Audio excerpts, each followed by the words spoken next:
As we transition to the fourth quarter of the school year, or the fourth reporting period, we are going to start to learn about narrative writing and how to write a narrative paragraph.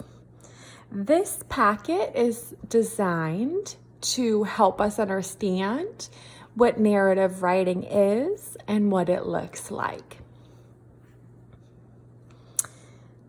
What is a narrative?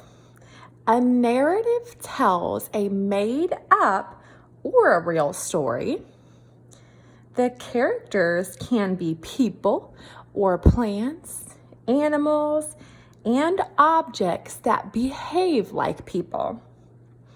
Our little friend here is saying, I wrote a story about a dragon's trip to the moon. That would be an example of a narrative writing. Also, our little friend says, I also wrote a story about my vacation. A story about his vacation would also be narrative writing. What is narrative writing? Writers tell a story about one or more events.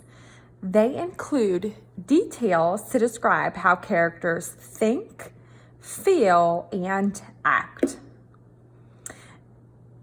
At the bottom of the page, it lets us know what exactly narrative writing should have. It says, narrative writing has a beginning that introduces the characters and setting, a middle that shows how the characters think, feel, and act, and an end that finishes the story and makes sense.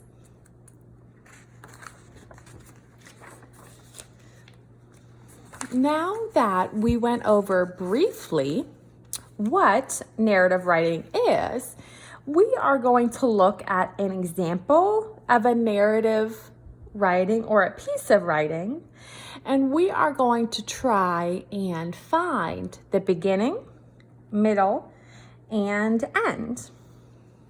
It says, Ava wrote a narrative paragraph that retells some important events in George Washington Carver's life.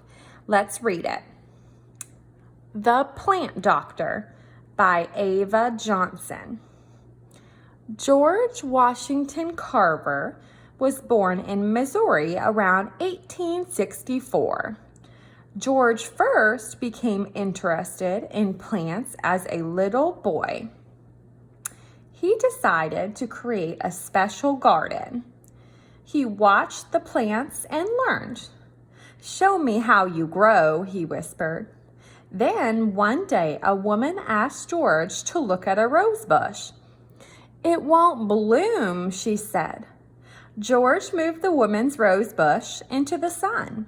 Soon, beautiful roses covered the bush. People began calling George the Plant Doctor. Later, when George grew up, he helped solve farmers' problems all over the country. That is an example of a narrative paragraph that they gave to us. And the first thing that is being asked of us, did Ava write a beginning? Underline the characters and setting. I'm going to read the beginning portion or read some of the paragraph again and see if we can find a beginning, such as introducing characters and setting. George Washington Carver was born in Missouri around 1864. Well, right there after reading the first sentence, I know that the character of this narrative is George Washington Carver. And I also know that the setting or when this paragraph or when this activity is taking place is Missouri, the state of Missouri, around 1864. This narrative paragraph starts with a clear beginning. It introduces the character and it introduces the setting.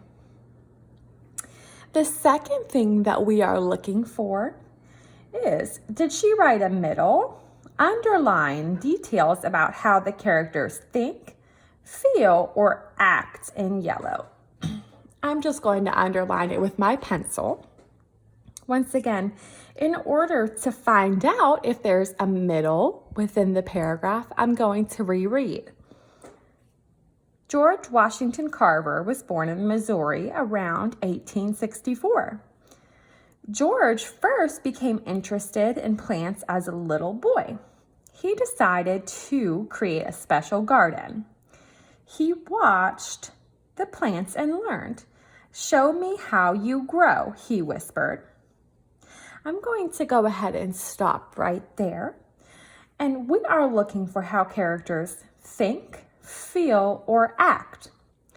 George first became interested in plants. I'm going to underline this. This tells us how he feels. He feels interested in plants. Also, I'm going to underline, "Show me how you grow," he whispered. This right here, "show me how you grow," is something that the character George Washington Carver was thinking, or he thought. So we have a middle in this narrative paragraph. We have how George Washington Carver feels and how he thinks. The final part of this passage is asking us, did she write the end? Underline the words that finish the story. So we know that there's a beginning that tells about the characters and setting. We know that there's a middle, which talks about how characters think and feel. Now we need to go back through the story and see if there is an ending to this paragraph. I'm going to do this by rereading. George Washington Carver was born in Missouri around 1864. George first became interested in plants as a little boy. He decided to create a special garden. He watched the plants and learned.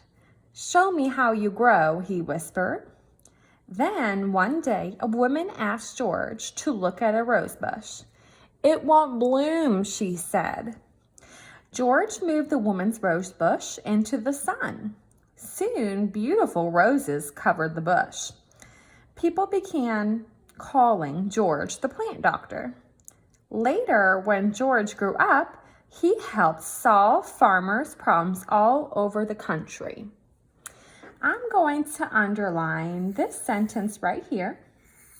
It says, people began calling George the plant doctor. That is, or those are words that help to finish the story.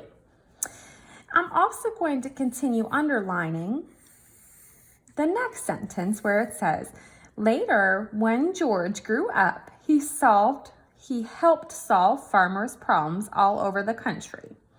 That is another example of a sentence that helps to finish the story. To review, we were given a narrative paragraph. Our job as a writer was to see if there was a beginning, if there was a middle, and if there was an end. Every narrative paragraph needs a beginning that talks about characters and setting. It needs a middle that talks about how characters think, feel, or act. And it needs an end, something that summarizes or finishes the story.